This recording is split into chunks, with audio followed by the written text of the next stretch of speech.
Welcome back to Her Haven. So, as the garden season is upon us, I wanted to take this time to talk about starting seedlings inside or indoor with recycled containers around the house. For example, these rotisserie chicken plastic containers are perfect for your seedlings. I also reuse these aluminum tray to hold the compartment seedling tray. I don't spend money on the tray to go under anymore.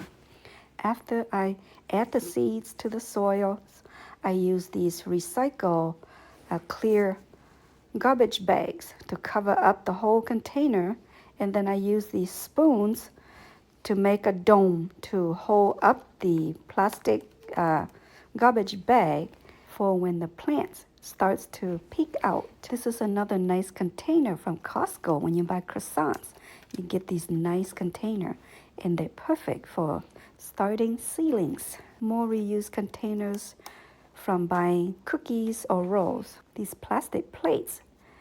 When you buy your apple pie or pumpkin pies, these are perfect to put under your plant as well. Ziploc bags are another perfect thing for zipping up your seedling cups. So here we are. My sunroom became my greenhouse. Thanks for stopping by.